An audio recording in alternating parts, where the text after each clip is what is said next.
गर्मी इतनी पड़ रही है कि बाहर निकलने का मन ही नहीं करता, लेकिन बच्चों को इससे क्या फ़र्क पड़ता है। विराज की छुट्टी हुई, बस पीछे ही पड़ गया, मम्मा घूमने चलो घूमने चलो। एक छोटे बच्चे के साथ ऊपर से इतनी गर्मी, लेकिन आखिर वो तो बच्चा ही है, कितना मना करते। तो फिर क्या, चल पड़े लोकल मार्केट की तरफ। वैसे सच कहूँ, गर्मी हो या सर्दी, घूमने का मज़ा ही अलग होता है। और मार्केट पहुँचते ही दिख गई गर्मी की असली शान, गन्ने की रस की दुकान। बस फिर क्या, मेरे चाइल्डहुड मेमोरीज इंस्टेंटली वापस आ गई। वो ठंडा ठंडा रस, बर्फ़ की सनसनाहट और गर्मी में उसी पीने के बाद मिलने वाला सुकून। ओफो, शायद आप में भी बहुत सारे लोग बचपन से ऐसे जुड़ा होगा। तो हम भी लग गए लाइन में।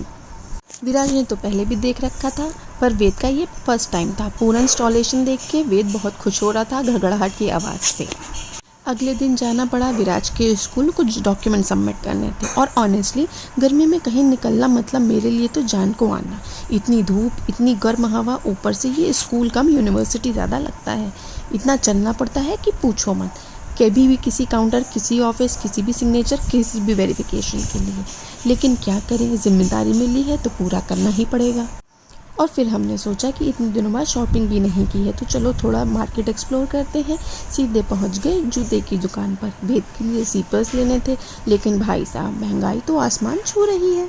मेरे स्लीपर्स की जितनी कीमत है उतने के उससे भी महंगे बच्चों के स्लीपर्स। अब मिडिल क्लास फैमिली वाले तो हर चीज़ सोच समझ कर लेते हैं। पूरा शॉप घूम लिया, 10 बार प्राइस पूछा, 20 बार डिज़ाइन कंपेयर किया, और फिर आखिर बहुत सोचने के बाद 2 स्लीपर्स फाइनल हुए। बताओ कौन कौन से मेरी तरह ऐसे पैसे बचाकर सोच समझ कर खर्च करता है।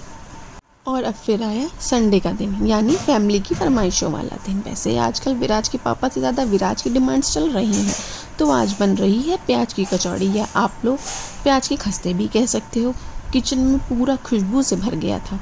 और ऐसा संडे ना बस फैमिली, फूड और प्यार के नाम का ही हो जाता है।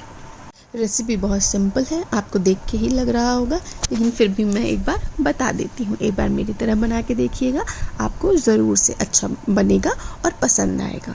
3 से 4 प्याज मैंने काट कर पहले ही रख लिए थे। छौंके के लिए मैंने निकाला था पंचफोरन, मेथी, कलौंजी, सौंफ, जीरा और राई। जब तेल में अच्छी तरीके से गर्म हो गया था तो मैंने पंचफोरन का तड़का दिया। उसके बाद ये पूरा प्याज डाल दिया। प्याज को धीमी आंच पर भुनने दिया। प्याज जब तक भूरा ना हो जाए उसे भूनते रहे। आंच ज़्यादा थी इसलिए उसको भुनने में टाइम लगेगा, तो मैंने सिम आंच पे छोड़ दिया था। अब मैंने लिया मैदा। मैदे में मैंने बहुत सारा मोहन डाला, अजवाइन और नमक डाला। अब इसको अच्छे से मिला लिया। हम तब तक इसे मिलाएंगे जब तक ये अच्छे से मिल ना जाए। और मोहन सही है कि नहीं, इसका अंदाज़ा मैं लगाती हूँ लड्डू बना के। अगर बनाने पर लड्डू बन रहा है तो एकदम सही है, अगर नहीं बन रहा है तो थोड़े मोहन की और ज़रूरत है, तो फिर मैं और डालूँगी। और हाँ, 2 चम्मच मैंने देसी घी भी डाला था, जिससे कि स्वाद बहुत इन्हेंस हो जाता है और हमारा खस्तापन और बढ़ जाता है। और मैंने रिफाइंड ऑयल लिया था, वो भी फॉर्च्यून का। ये देखिए अच्छा खासा लड्डू बन रहा था, टाइट सा। उसके बाद थोड़ा थोड़ा पानी डाल के मैंने आटा सान लिया और इसको रेस्ट होने के लिए 5 से 10 मिनट तक हम रख देंगे। अब देखिए थोड़ी थोड़ी प्याज हमारी हो चुकी है, आपको दिख रहा होगा ब्राउन कलर की। फिर मैंने लिया बेसिक मसाले, हल्दी, धनिया, गरम मसाला, नमक, और आप खाते हो तो लाल मिर्च। हम नहीं खाते तो हमने पहले ही हरी मिर्च डाल दी थी, तो इसको डाल दिया मैंने। अब 2 मिनट इसको भी भूनेंगे। उसके बाद मैंने लिया है बेसन। जितनी क्वांटिटी आपको बनानी है उस हिसाब से आप ले सकते हैं। बेसन से स्वाद बहुत इन्हांस हो जाता है, किसी भी सब्ज़ी में आप डालेंगे तो मैंने इसमें बेसन डाला है। इससे हमारी बाइंडिंग बहुत अच्छी होगी, हमारा टेस्ट बहुत बढ़ जाएगा। उसके बाद हम इसको भुनने के बाद इसको रख देंगे। जब ये अच्छी तरीके से ठंडा हो जाएगा तो इसमें जाएगी खटाई, पिसी हुई खटाई, या आप कह सकते हैं अमचूर पाउडर। खटाई को गैस बंद करने के बाद ही डालें तो अच्छा रहेगा। उसके बाद आप डाल दें इसमें खूब सारा धनिया पत्ता। फ़िलहाल मेरे पास नहीं था तो मैंने खटाई से ही काम चला लिया। घर में बहुत बार चीज़ें नहीं होती हैं और हमें अपनी ही चीज़ों से मेंटेन करना पड़ता है।